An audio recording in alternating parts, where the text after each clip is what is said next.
you ever seen the man who drew his goods with sled in hand from a peeler in the callous and a first beginning plan?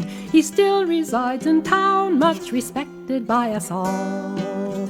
Abijah Wheelock, first settler we call, as good a man we think as any since the fall.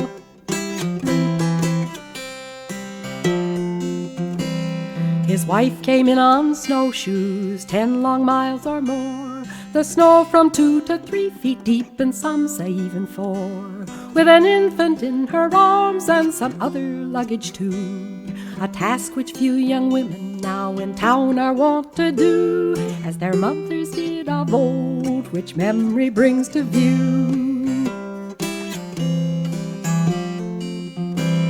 Vermont's first inhabitants, a hardy set of men, hewed down the lofty maples with some fighting now and then. Their wives would use the sickle and the rake when in the field, and the husband oftentimes to his better had to yield, for the number of the skeins of yarn the wives quite often reeled. In the good old days of pumpkin pies and checkered aprons too, the farmers wore their homespun coats and linen frocks would do. The ladies made their cloth so good 'twas not called poor or thin, and 'twas really entertaining to see them card and spin, to see them card and spin and hear their warp and weaving din. Our farmers cultivate the soil not as they did of old, for then they could not get such plows as in Vermont are sold. The hoe, the horse rake, spring steel fork, the scythe, snap, and the axe we have, and when we use them a moderate price we ask.